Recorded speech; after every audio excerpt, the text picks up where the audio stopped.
Hi everybody. So today we are, for our instructional video, as I promised, we're going to take a break from the skies. As you can see in this month's illustration, I painted an even angrier sky going on here. I've also started to add the characters that I want for this particular illustration and also added some trees around the lake down here.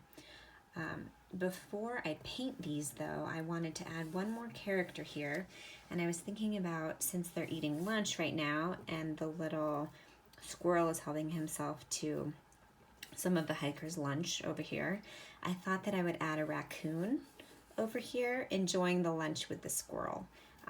So that being said, this month we're going to talk about how I develop characters, and I hope that you get a lot out of it and start creating your own characters too.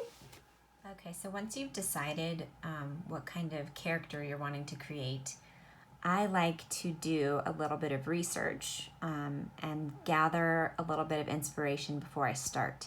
That usually looks like me either on Pinterest or on Google, just doing an image search to start getting some ideas. So for this one, I know that I want the raccoon to be eating, and so I just did a quick Google search of raccoon eating so that I could kind of see different pictures of raccoons eating in different positions.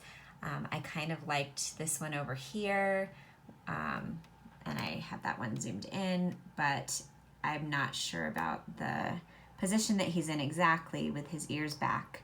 But I'm getting some ideas kind of what that looks like. Oops. After I get kind of an idea of what a raccoon eating would look like, then I move on to something a little more specific to look at some other examples. I think I want him to be eating the hiker's apple.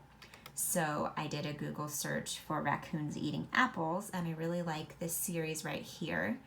So I might do a more relaxed position for the raccoon eating the apple. And then last but not least, I like to, if I've done the character before, I like to look at examples of ways that I've depicted that character before. So I'm looking at some raccoon paintings that I've done in the past to get some ideas stylistically of what I do. And that's a good way as an artist to make sure that you're keeping consistent with your style. And then if I haven't created before, then I like to hop on either Pinterest or Google and look at examples of illustrations that other artists have done, just to see ways that that specific character has been interpreted and to get some ideas. Now during this time when I'm looking on here, I want to make sure that you guys understand that you shouldn't be looking for something to copy exactly. If you're creating your own, you can gain inspiration from other artists. So you can look on here and you can get ideas for ways that artists have created more cartoon styles. But you definitely don't want to copy something as is. So I would not want to take a raccoon like this and paint that exact raccoon in my painting. But I could use that position if I liked it and then translate it into my own style. Right, so now that I have my inspiration and I kind of have an idea of the character that I'm wanting to create, my next step is going to be to draw that character. And what I'd like to do is, if I'm adding it to a painting that I've already started on, I decide kind of where I want that character to be placed and about how big I want it to be. So I just have this shred of paper right here that I'm going to use, and I want him to kind of be sitting a little bit below the squirrel, like the squirrel was tossing him down food.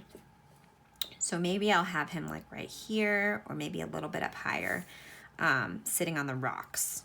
And so I want to get that, and then he's also going to be facing or even looking up at the squirrel.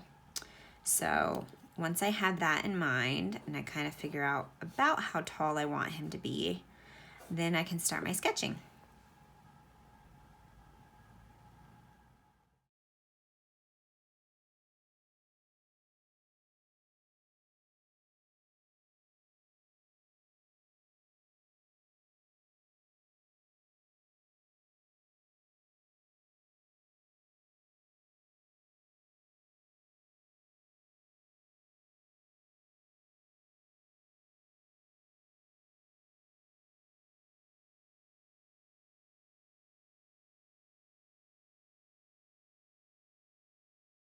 Okay, so I have a pretty good start to my character. As you can see, I did not plan very well, and I ran out of space for the tail over here. And so what I'm going to do is, after I add him to the painting, I'll actually paint in the tail, or one of the two options, or I will take a piece of this paper off, which I've done before for illustrations, and I'll just add the tail on there, which I might as well just go ahead and do that now. But either way works. A lot of times, especially if you're me, you have to be a little bit more flexible when it comes to this kind of stuff. So I have the basics of the raccoon down here. As you can see, I started doing a few things that are more my style. I still need to kind of shrink his hands in a little bit more to make them more raccoon-like. But I added the eyes. I tend to do squinty, smiley eyes. You can see in the hiker's face there too. So I do that stylistically to make it my own. And then I also am in the habit of creating happy animals and happy characters. And so I have a little smile in the raccoon as well.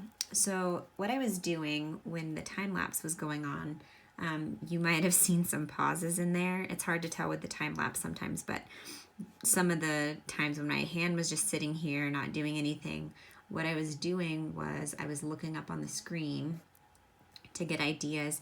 And basically this raccoon that I came up with is like a fusion of 5 different photographs that I saw on Google of a raccoon.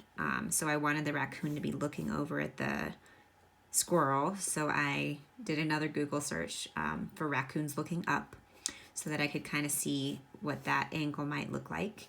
And then I found one that I liked. I changed it a little bit to make it my own by adding the smile, kind of a little stylistic differences in there, and then the eyes. And then I wanted this position, which I kind of made up on my own after looking at a bunch of different positions of raccoons kind of sitting up in this position. I'm still not entirely happy with his leg yet, so I may be kind of workshopping that a little more, or I may just do it right now. And then his hand coming up like this to hold the apple, I was looking at some other raccoon hands for that. So you can see how everything is kind of inspired by different things. So I have the position that I want. My next step will be to go over all of my lines with ink and then erase my pencil lines, cut it out, and add it to my painting. So I'll go ahead and do that in time lapse for you.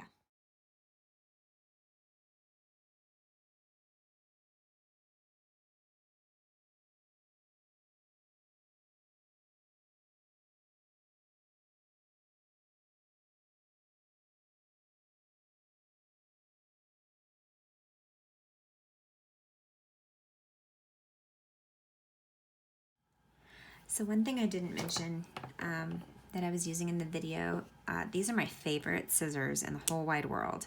And I love them because they don't make my hands hurt. After a while, if you're using just the standard scissors, it starts to really hurt your hands. And so I like these because I can hold them in my hands like this, and I can get really tiny details with my scissors this way. So this is what I was using to cut out the raccoon. As you can see, I now have him cut out and he is ready to go. The tail I haven't attached yet, but I have it kind of the way I want it, and now I just need to figure out where I want him to sit on the rock. Once I figure out which rock I want him to sit on, then I will Mod Podge him on there. And that, my friends, is how to create your own character. I hope you found this helpful. And if you are interested in creating a character of your own and you need pointers, you need some directions, feel free to reach out. You can reach out via email if you'd like, or you can post a comment below on this video and I can help you out. Thanks so much, and I will see you next month for our next tutorial, which we will be going back to weather because our hiker is going to be encountering a hailstorm, and I'm really excited about it.